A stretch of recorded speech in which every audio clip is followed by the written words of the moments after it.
प्यारे साथियों, स्वागत है आप सभी का आपके अपने YouTube channel Mithun study centre में। और मैं हूं मिठुन रॉय।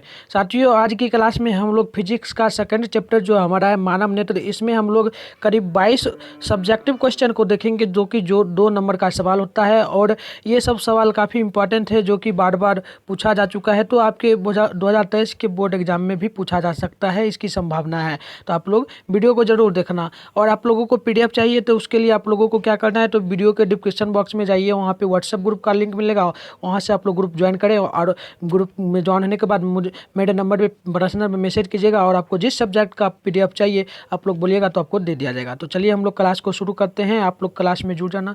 तो देखिए हमारा पहला सवाल क्या बोल रहा है, तो आप लोग ध्यान से देखना, काफ़ी इंपॉर्टेंट सवाल होता है।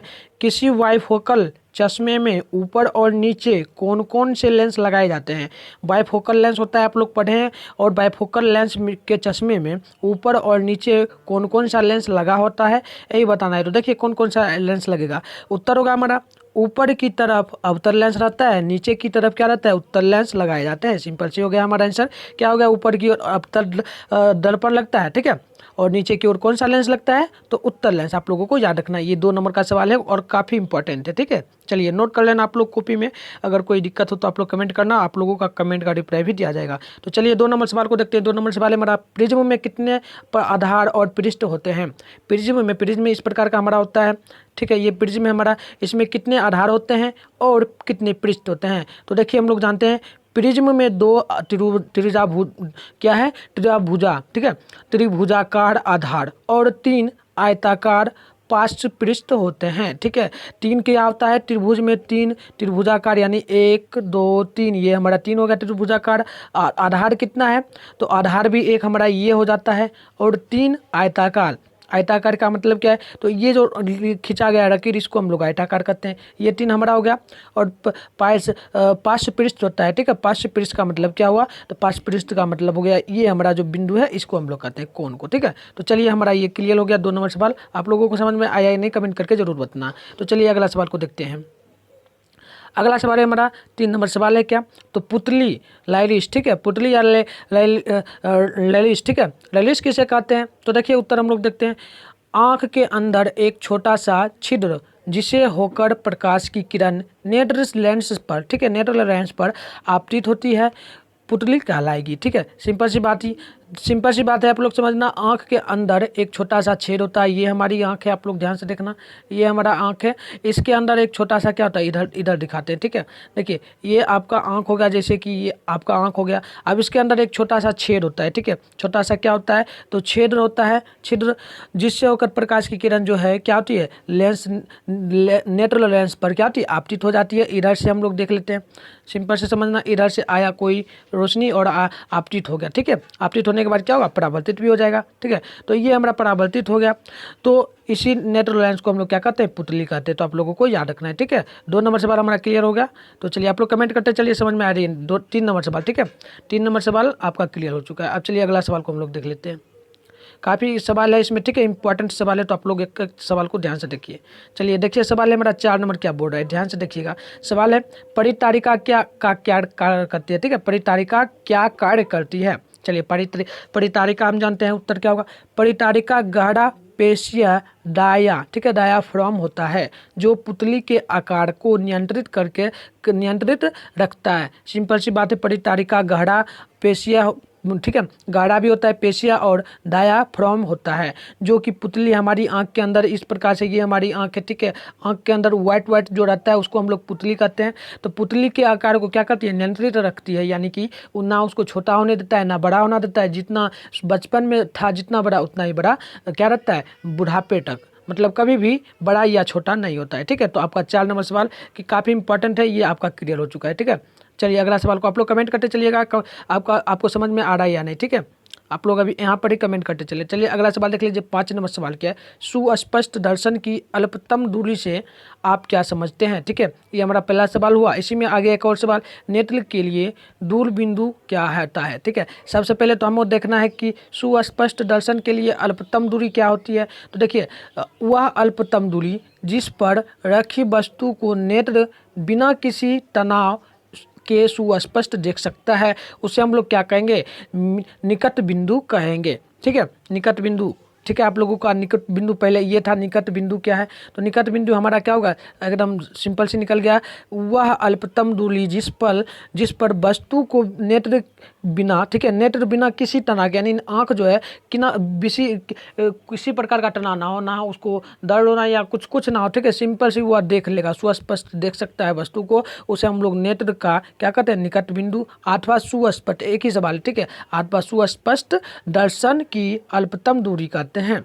और हमारा एक सवाल है इसमें, नेत्र के लिए, ठीक है, नेत्र के लिए दूरी बिंदु क्या है, तो नेत्र के लिए दूरी बिंदु जो है वह अनंत होती है। ये ऑब्जेक्टिव टाइप में पूछ सकता है, नेत्र के लिए दूरी बिंदु क्या है, तो आपको याद रखना है अनंत होती है। तो ठीक है, चलिए अगला सवाल को हम लोग देखेंगे। ये हमारा था 5 नंबर सवाल, ये हमारा क्लियर हो चुका है और ये भी सवाल काफ़ी इंपॉर्टेंट है, तो आप लोग देख लेना, ठीक है।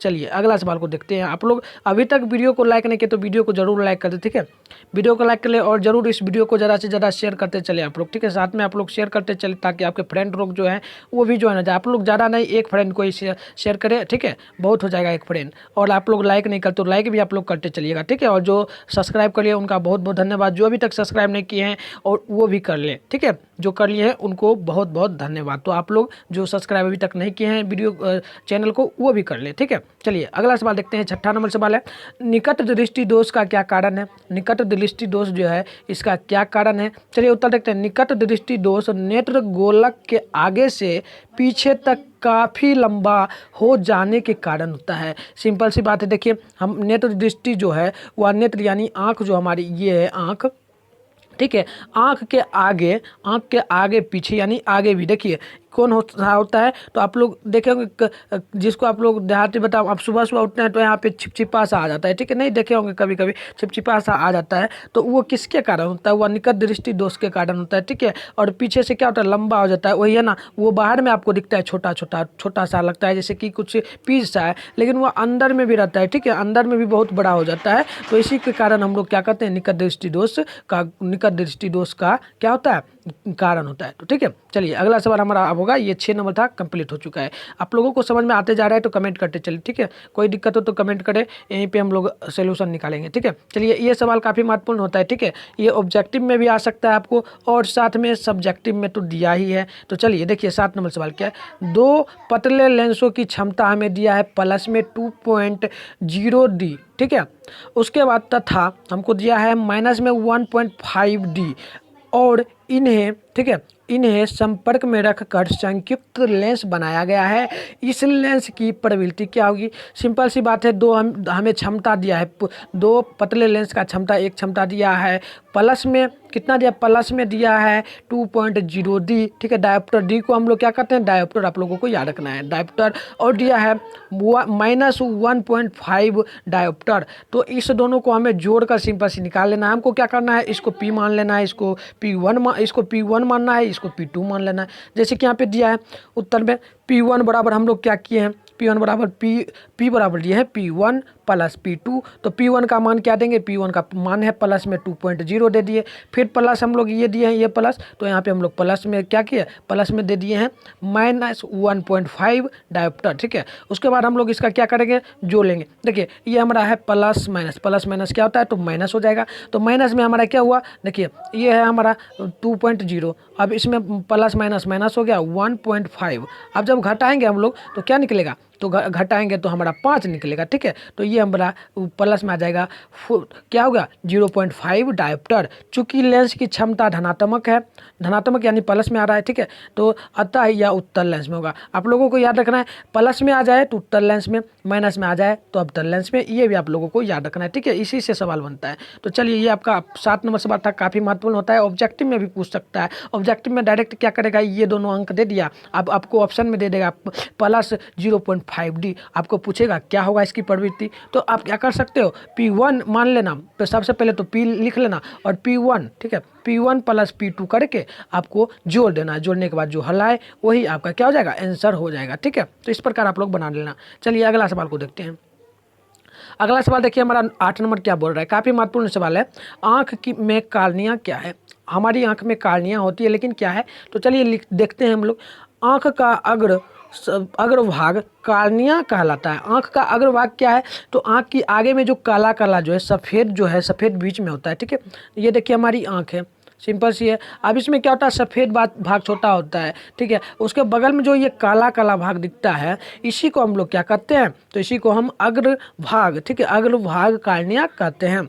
यह पारदर्शी पदार्थ का बना होता है और बाहर की ओर उभरा होता है। यानी हमारी आँख में जो काला सतह होता है वह क्या होता है, तो वह का कौन सा पदार्थ का बना होता है, तो वह पदार्थ का पारदर्शी पदार्थ का बना होता है और यह बाहर की ओर क्या होता है, उभरा हुआ होता है। इस प्रकार से बाहर की ओर उभरा होता है उत्तल लेंस का जैसा। आप लोगों को ये भी याद रखना है, हमारी आंख किस लेंस के जैसा व्यवहार करती है। ऑब्जेक्टिव में पूछेगा हमारी आंख किस लेंस के जैसा व्यवहार करती है, तो उत्तल लेंस। क्या होगा, उत्तल लेंस। ये भी आप लोगों को हमेशा याद रखना है। तो चलिए हमारा 8 नंबर सवाल था क्लियर हो चुका है। आप लोग कमेंट करना समझ में आया या नहीं आया। और आप सभी इसका चाहो तो क्या कर सकते हो, स्क्रीनशॉट लेते चलिए, ठीक है। और पीडीएफ भी आप लोगों को वैसे दिया ही जाएगा, बट आप लोग अभी ही चाहो तो स्क्रीनशॉट लेते चलो या नोटबुक में आप लोग नोट कर लेना। चलिए आप सवाल देखते हैं 9 नंबर। ये सवाल आप लोग वीवीआई करके लगाना, ठीक है, वीवीआई करके आप लोग नोट कर लेना, ये काफ़ी इंपॉर्टेंट है। खतरे का संकेत लाल रंग का क्यों होता है, खतरे का संकेत लाल रंग का क्यों होता है, तो चलिए उत्तर देखते हैं। लाल रंग सबसे कम परिकीर्णन होता है, लाल रंग में जो है सबसे कम परिकीर्णन होता है, इसलिए वह दूर से देखने पर भी लाल रंग का ही दिखाई देता है। आप लोग देखे होंगे, आप लोग गौर किए होंगे कि आप लोग कहीं शाम के समय में देखे होंगे या फिर दिन में भी, कि आप लोग जैसे मान लो स्टेशन पे जाते हो, वहाँ पे देखेंगे एक लाल बत्ती लगा हुआ रहता है। इस प्रकार से हम दिखा दे रहे हैं, सिंपल सी, ठीक है।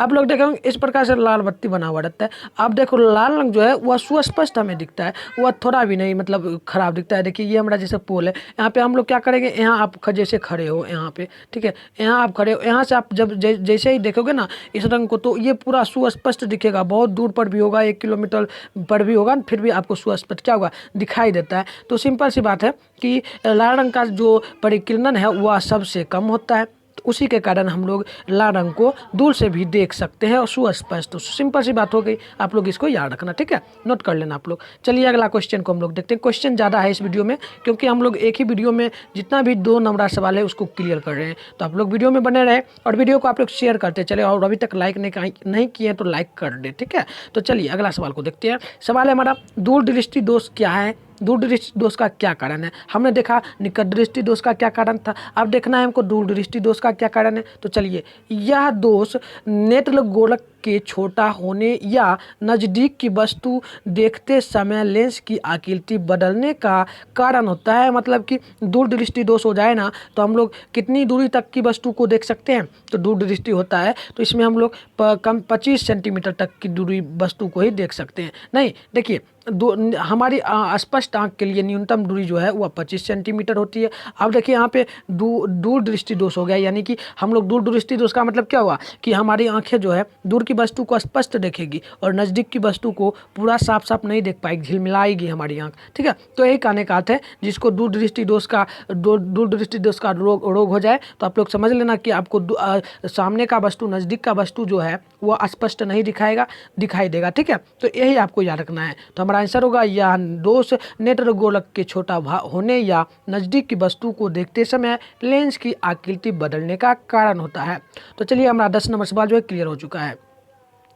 अब हम लोग देखेंगे 11 नंबर सवाल। आप लोग बने रहे वीडियो में। देखिए सवाल है, आँख के मुख्य दोषों का नाम लिखें। आँख में कौन कौन सा दोष होता है उसका नाम लिखें। तो चलिए, आँख के मुख्य 4 दोष हैं। आँख में मुख्य 4 प्रकार के दोष होते हैं। कौन कौन? तो पहला हमारा है निकट दृष्टि दोष, दूसरा है दूर दृष्टि दोष, तीसरा है हमारा ठीक है प्रेषया वायोपोया, ठीक है प्रेष वायोपोया, ठीक है पिया। तो उसके बाद हमारा है छठा में चरमा में, ठीक है, चरमा में है एस्टेमग्मेटिज्म, ठीक है, एस्टेमग्मेटिज्म। तो चलिए 4 प्रकार का था यह, ठीक है। आंख में 4 प्रकार का दोष होता है, आप लोग देख लिया है, ये होता है। तो आप लोग इसको नोट करते चलिएगा, ठीक है। कॉपी में आप लोग कॉपी कलम निकाल लो और उसमें नोट करते चलिएगा, ठीक है, ताकि आप लोगों को बाद में दिक्कत ना हो समझने में। चलिए 12 नंबर सवाल देखते हैं।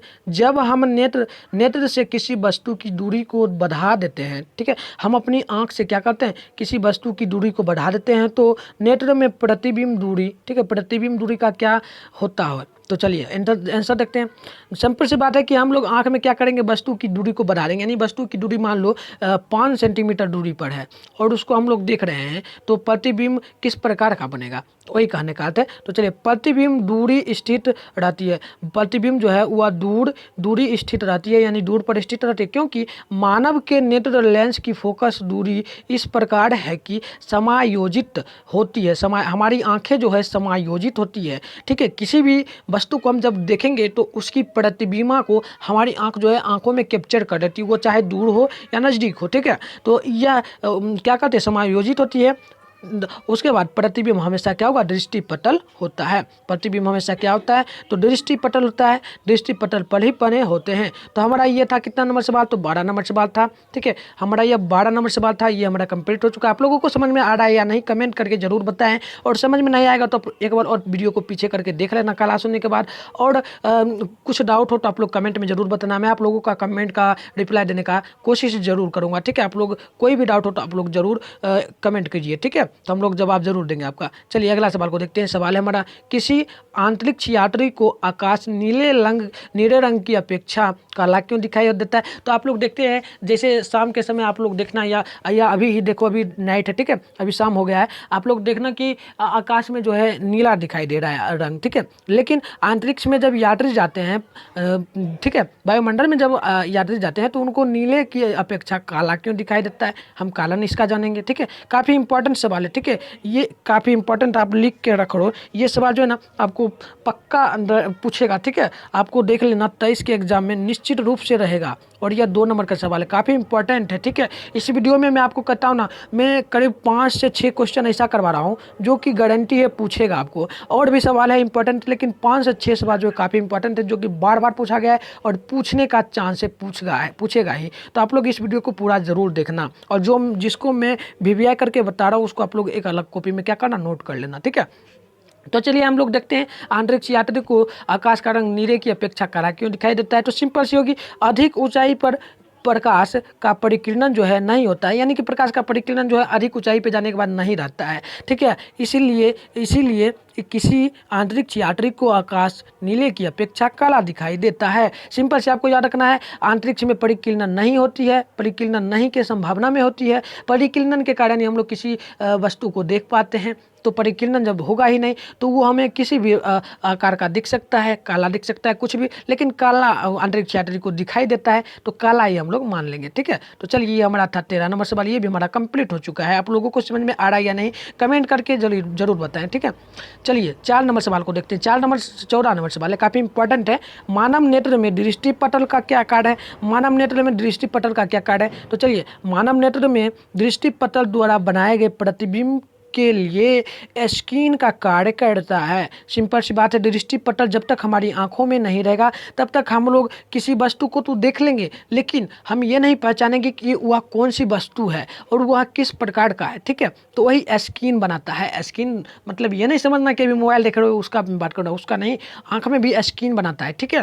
कि जैसे ही देखेगा किसी वस्तु को, तो वस्तु को जैसे ही आप लोग देखिएगा तो आपकी आँख जो है वस्तु के, सबसे पहले क्या होती है, हम लोग किसी वस्तु को देखते हैं, ये हमारा वस्तु है, ठीक है। हमारी आंख जो है किसी वस्तु को जैसे ही देखेगी यहाँ से, ठीक है, ये हमारी आंखें जैसे ही देखेगी तो क्या होती है, प्रकाश की परिकिरण इस पर पड़ेगी, परिकिरण वस्तु पर पड़ेगी और हमारी आंखों में आ जाएगी। और हमारी आंख में जैसे ही वस्तु को देखेगा और वस्तु को देखते ही हमारी जो माइंड है, माइंड क्या होता है, तुरंत एक्टिव हो जाता है। तुरंत 1 से 2 सेकंड में एक्टिव होगा और कहेगा अरे ये तो ये वस्तु है, ये भी जैसे देख रहे हो मोबाइल, तो ये मोबाइल है, मतलब तुरंत देख लेता है, ठीक है। तो हमारी माइंड के अनुसार ही कार्य करता है। तो ठीक है, तो आप लोग इस प्रकार से समझ लेना, ऐसे भी लिख दोगे तो काफ़ी ऐसे चलेगा, ठीक है। जैसे मैंने बताया, ऐसे इतना छोटा याद कर लोगे तो क्या जाएगा, दृष्टिपटल मानव नेत्र के द्वारा बनाए गए प्रतिबिंब के लिए स्क्रीन का कार्य करती है, ठीक है। चलिए अगला सवाल देखते हैं। 15 नंबर सवाल है, स्पेक्ट्रम, इसको हम लोग वर्णपट भी कहते हैं, ठीक है। स्पेक्ट्रम किसे कहते हैं, श्वेत प्रकाश, ठीक है, आंसर जानना। श्वेत प्रकाश से प्राप्त रंगीन प्रकाश की पत्ती को स्पेक्ट्रम कहते हैं। सिंपल सी बात है, श्वेत प्रकाश से प्राप्त रंगीन प्रकाश की पत्ती को हम लोग स्पेक्ट्रम या वर्णपट कहते हैं। तो सिंपल से हमारा इतना आंसर हो गया, ठीक है। 15 नंबर, ये भी काफ़ी इंपॉर्टेंट है, आप लोग VBI करके इसको जरूर लिख लेना, ठीक है, ये भी काफ़ी इंपॉर्टेंट है। चलिए अगला सवाल को हम लोग देख लेते हैं।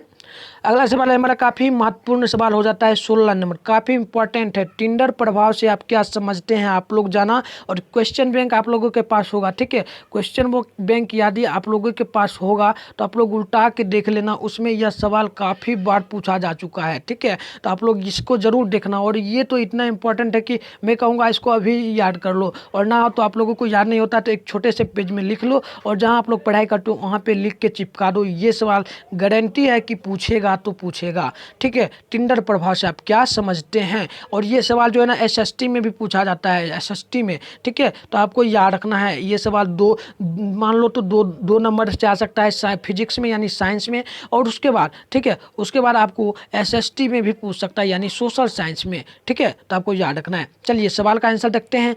किसी गोलाइडी विलयन में निलंबित कणों से प्रकाश के परिकिरणन को हम लोग टिंडर प्रभाव कहते हैं। सिंपल सी बात है, आप लोग समझना, किसी कोलाइडी विलयन में निलंबित यानी कि जो अंदर में रहता है कण, उसके कण को प्रकाश के परिकिरणन को हम लोग टिंडर प्रभाव कहेंगे। एक बार और सुन लो, किसी कोलाइडी विलयन में निलंबित कणों से प्रकाश के परिकिरणन को हम लोग टिंडर प्रभाव कहते हैं, ठीक है। तो 6 नंबर सवाल, 16 नंबर ये सवाल था, और काफ़ी इंपॉर्टेंट है, मैंने बता ही दिया, आप लोग नोट कर लेना। चलिए अगला सवाल को देखते हैं। अगला है, प्रकाश के वर्ण विक्षेपण से आप क्या समझते हैं, प्रकाश के वर्ण विक्षेपण से क्या समझते हैं। तो सिंपल सी है, श्वेत प्रकाश के अपने विभिन्न अवयवों में विभाजन को प्रकाश का वर्ण विक्षेपण कहते हैं। श्वेत प्रकाश में, ठीक है, श्वेत प्रकाश में अपने विभिन्न अवयवों के विभाजन को ही हम लोग प्रकाश का वर्ण विक्षेपण कहते हैं। ये 17 नंबर सवाल है, ये उतना इंपॉर्टेंट नहीं है, लेकिन ये भी थोड़ा सा है, ठीक है, पूछ सकता है ऑब्जेक्टिव टाइप में, तो आप लोगों को याद रखना है। चलिए अगला सवाल को देखते हैं। अगला है हमारा 18 नंबर सवाल है, प्रकाश के परिकिरणन से आप क्या समझते हैं, प्रकाश के परिकिरणन से आप लोग क्या समझते हैं। तो चलिए देखते हैं। किसी कण पर पड़कर प्रकाश के एक अंश के विभिन्न दिशाओं में छितरने को प्रकाश का परिकिरणन कहते हैं। आप लोगों को समझ नहीं आया होगा, मैं समझा दे रहा हूँ, रुक जाओ, थोड़ा सा यहाँ पे जूमिंग कर लेता हूँ, ठीक है। देखिए सिंपल सी है, जैसे कि मान लो ये हमारा एक क्या है, तो सूर्य है, इसको सूर्य है मान लो, रुक जाओ, इसका थोड़ा बड़ा कर लेते हैं। ये हमारा सूर्य है, ठीक है, सूर्य है भाई, समझना आप लोग, ये नहीं समझना कि मैं फालतू में बना रहा हूँ। सूर्य है, देखो रोशनी भी बना दे रहे हैं, ठीक है, रोशनी भी बन गया, ये हमारा सूर्य बन गया। अब देखो इसमें क्या हो रहा है, तो सूर्य से जब रोशनी, देखो एक वस्तु हम ले लेते हैं, वस्तु जैसे मान लो यहाँ पे हम लोग क्या ले लेते हैं, तो ये हमारा देख लो एक वस्तु है, मान लो कुछ भी है, मान लो ना, ये हमारा क्या है, तो एक बॉल है रखा हुआ।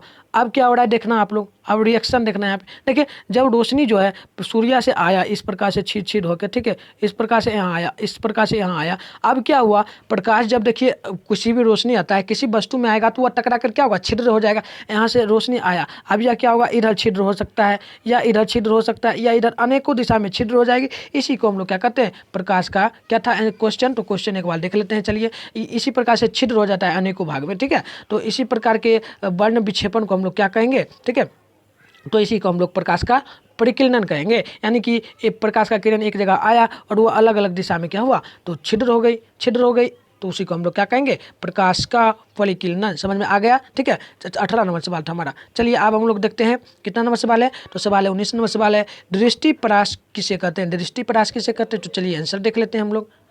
चलिए बिना किसी देरी किए हम लोग आंसर देख लेते हैं। उससे पहले आप लोगों से एक ही गुजारिश करेंगे कि आप लोग इस वीडियो को जरूर लाइक कर देना, ठीक है। आप लोग लाइक नहीं करते हो, मैंने देखा है काफ़ी स्टूडेंट वीडियो को देखते हैं, और ऐसे स्टूडेंट हैं जो कि सब्सक्राइब नहीं करते हैं, वीडियो को डेली देखते हैं लेकिन सब्सक्राइब चैनल को नहीं करते हैं। तो आप लोगों से एक ही गुजारिश करूँगा कि आप लोग सब्सक्राइब जरूर कर लेना, और जो सब्सक्राइब किए हैं तो उनको मेरे तरफ से बहुत बहुत धन्यवाद, जो सब्सक्राइब किए हुए हैं, ठीक है। और जो नहीं किए हैं उनको भी बहुत बहुत धन्यवाद, आप लोग कर लेना अभी, ठीक है। और शेयर करना ना भूलें, आप लोग एक शेयर जरूर किया करें, ठीक है, एक शेयर जरूर वीडियो को क्या कीजिएगा, ठीक है। तो चलिए हमारा था क्या था, तो क्वेश्चन दृष्टि प्रकाश क्या है, क्वेश्चन है दृष्टि प्रकाश क्या है, तो आंसर देख लेते हैं। आंसर होगा हमारा समान नेत्र के लिए दूर बिंदु दूर बिंदु और निकट बिंदु के बीच की दूरी को हम लोग दृष्टि परास कहते हैं। यानी कि दूर की वस्तु, हमारी आंखें के लिए दूर की वस्तु हो गया, दूर बिंदु और निकट की बिंदु के बीच जो दूरी होता है, यानी ये हमारा एक वस्तु है, एक ये हो गया दूर वस्तु, ये होगा निकट की वस्तु, इसके बीच में जो वस्तु होता है उसको हम लोग कहते हैं दृष्टि परास। समझ में आ गया आप लोगों को? कमेंट करना, ठीक है, समझ में आ गया? चलिए, बहुत अच्छे से समझ आ रहा है आप लोगों को। चलिए अगला सवाल देखते हैं।